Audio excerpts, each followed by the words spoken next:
Hello and welcome back to my channel, and welcome back to what should have been a 2021 video. So obviously at the end of the year or at the beginning of the year, people usually collate lists of their favourite books, books they'd recommend, books they were really excited about, anticipated reads, etc. And because I was moving and then I got COVID and then I was moving some more, I didn't, and I was just really bad at being organised and actually staying on top of it. So this is me telling you about all the non-fiction books that I read last year that I absolutely loved and would absolutely recommend, because I didn't get a chance to do it in January or December.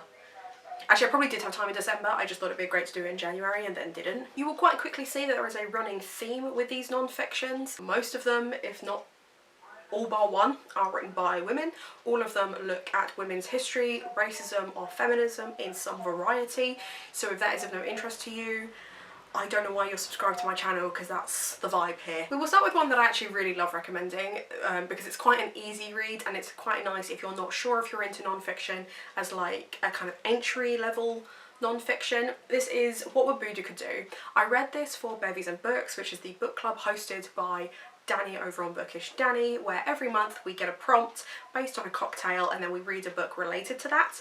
And I cannot for the life of me remember what the cocktail was, or whether the prompt was non-fiction, or whether it was something to do with feminism, etc. But I'm pretty sure it was in that realm. It was a while ago. It was like back in like January, April, like time of last year. I picked What Would Bouddha Do. Now this is a really interesting non-fiction. It breaks down individual women and non-binary people from history and looks at life advice you can take from them. So for example, Boudica and her relationship with her family and her patriotism, but how can you take that life advice on, considering the horrible things that happened to her. It's a really kind of like upbeat, short and sharp and sweet type non-fiction, and what I'm really excited is I actually have the Shakespeare for Grown-Ups, which is written by the same author, so I'm imagining it's going to be the same sort of writing style, but obviously very much focused on Shakespeare as opposed to a bunch of great women from history. What I like is each chapter is a little bit different. Each chapter kind of breaks down an individual. Yes, there is like life advice in there, but this is not like a self-help book. It's more a kind of a way of helping you reflect on historical women and how they have impacted your life. And like I said, if you need like an entry-level thing into feminism, it's really interesting because there are women in here who specifically fought for feminism as we know it today, and those who were making waves even necessarily without realising it. Like the whole thing is really, really interesting. It was a really fun read, wasn't too long, wasn't too heavy, so like I said, gateway into non-fiction, would absolutely recommend. Next we have Superior by Angela Saini. Now I read this and then immediately bought Inferior by Angela Saini, which I do plan on reading sometime this year. This looks at race science. I was kind of worried going in that it was going to be very anti-white, not because I would have an issue with that, but more that it makes it difficult for me to recommend books to people if they feel like they're going to be attacked by the reads, and that is not what this is at all. It is not an attack, it is a historical and scientific exploration as to why we have racism, like where does it stem from, what is the, like where does it come from, what is the point of it, etc. Because for someone like me who literally cannot fathom how racism can be a thing, it was really interesting to look at the science behind it. So Angela Saini very much confronts scientists, philosophers, theologians, all these different men in particular who have built up this narrative that there is an us and them, where that stems from, where it happens in ancient history and the modern Western world basically. I also really like that it feels less like an essay and more anecdotal. Angela Saini starts the whole book by taking a wander through the British History Museum and how there is no British history in the British History Museum, but trying to find who she is as a woman of colour in this place. And I thought that was really interesting. I immediately started annotating and started making notes. I thought it was a wonderful read. I would also definitely recommend the audiobook if you struggle with slightly denser non-fictions, but I loved this and I thought it was absolutely spectacular. And I really like the writing style. I like that it very much leans into the femininity of the writing style. It's not crass and hard to read, like dense wise, but yeah, I really, really enjoyed it. And like I said, I'm really looking forward to reading Inferior because I'm looking for that writing style, but specifically on feminism. I think will be a really interesting read. Let's go for something completely different. The Taskmaster book. This is technically a non-fiction because it's a bunch of games that you can play.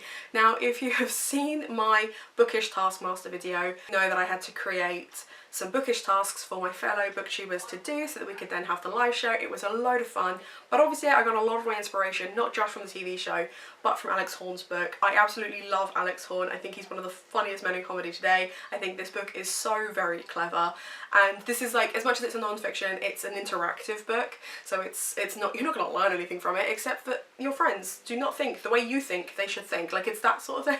But it was a really fun read, working my way through it. I'm counting this as read because I did work my way through it, but there are quite a few tasks in here that I would love to give another go. And if you would be interested in having a go at Bookish Taskmaster, I would love to do that again this year. So drop me a comment down below if you'd like me to invite you to that, because I think it'd be a good laugh. So the next one is Toxfig's Almanac. This was one of the first ones that I read of the year, and obviously it's got 2021 on it. But don't feel like you have to read it just for 2021. You can still get copies of this, and it would absolutely make my day if you like let me know that you did, because it's such a good read. But basically, I don't know if you know, but Sandy Toksvig has recently been quite vocal about the Women's Party that I think she helped co-found, which is looking to make political waves in the UK regarding feminism and equality, etc. And what I really like this is she very much starts this book by being like, there are a lot of women of colour in this book, and I don't want you to think that I'm speaking over them or that I'm speaking for them, because they did not get the opportunity at the time to speak for themselves. Which immediately I was like, okay, that is very much the mentality I am trying to encapsulate, so I love that. But it's really interesting, much like with what Buddha could do, it looks at a whole variety of women, a whole variety of what they've achieved, the waves they've made regarding feminism, science, philosophy, history. It's fascinating. And one of my favourite stories was, there was a young Indian woman who, name escapes me because it was literally like last year that I read this, so apologies, who basically proved a theory for a couple of other male scientists, and the male scientists got the Nobel Peace Prize, but they would not have got the prize had she not proven their theory by actually creating the experiment to do that. But she never got a mention because at the time women couldn't win, which is so frustrating. But obviously now that she's getting the shout out, and like there's things in science that are changing regarding that, like I loved that. I loved that, and I love that this was a little stop motion moment that like kind of captured that. So really love that. Again, would absolutely recommend. Again, if you're like not a massive fan of non-fiction and you need it in short chunks, because this is grouped into like days, they're very short passages, so you can just pick it up and put it down as and when you feel like it. If you want to kind of like just have a quick read through, pick a random date and read that, it works as well. What I really loved about this book, and this is for writers specifically, is it made me want to go and research more about those women and find out more about those women. Like, I would love to read a book about Genghis Khan's niece or daughter, I think she was his niece, who basically refused to get married. She told her father, who was one of Genghis Khan's generals, that she would only marry someone who could beat her in a wrestling match. And he agreed to that. And she basically would battle these men who would challenge her and say, look, if I beat you in this wrestling match, you have to marry me. And she's like, sweet, but if I beat you, I get to have all of your horses, which was like a massive deal, right? Like that's our main commodity as Huns. And she died, I think, unmarried, but with 40,000 horses, which just like, I mean, my hero. So I would love to know more about her. I would love to read a book about her. I would love to just like, there's like little things like that where I'm like, that's so clever and so interesting, and these women are just so powerful, and I loved it. I thought it was great. Back on the feminism, I read Hood Feminism by Mickey Kendall. Now the introduction to this one's quite interesting because Kendall basically starts by saying, I'm not going to apologise for my opinions on this. Like, if you're a white feminist and you're excluding black women, you're not a feminist, which I thought was really like powerful and important. But it did make me worry again that I was going to go in and feel like I'm white savioring, or that like I'm not paying attention to the proper argument, etc.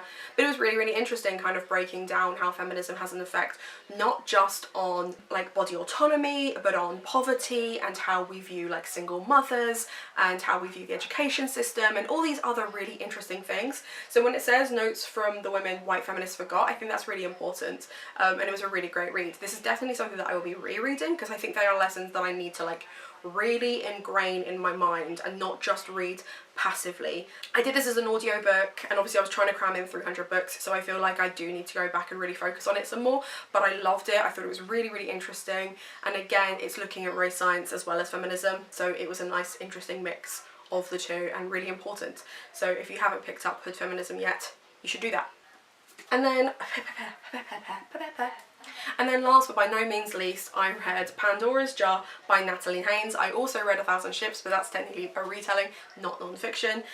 Whereas this is a collection of essays about the different women in Greek myth. And again, I love it, Natalie Haynes. I'm so excited for her Medusa retelling, so excited for that. And I have Children of Jocasta as well to read. I'm very hyped. I love her writing style. Again, I like that she leans into the femininity of writing classics. I know it's really funny because my flatmate knows of someone who is very anti Natalie Haynes because she kind of commodifies and commercializes Greek fiction, and specifically Greek women in the way that she responds to them, and it's not necessarily the stereotypical patriarchal response. So of course that's why I like it. Those are the things I like it for. I like that it leans into the femininity. I like that it leans into these women who are almost bit part players for most Greek plays, but looking at Greek writers who actually lean into how important these female characters are. I loved that, and I like that she's again giving voices to these fictional women, but important,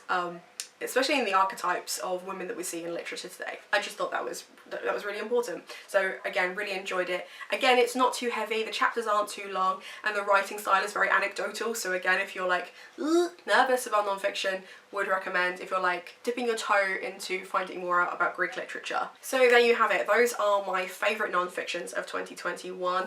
Let me know in the comments down below, did you read any of these books? Are you more likely to pick up any of these books? And more importantly, let me know of your favourite non-fiction of 2021 so that I can give it a go in 2022. Other than that, check out the links down below. Treat yourself to something from Waypoint because it helps me, my content, and obviously you're treating yourself. And other than that, have a nice day.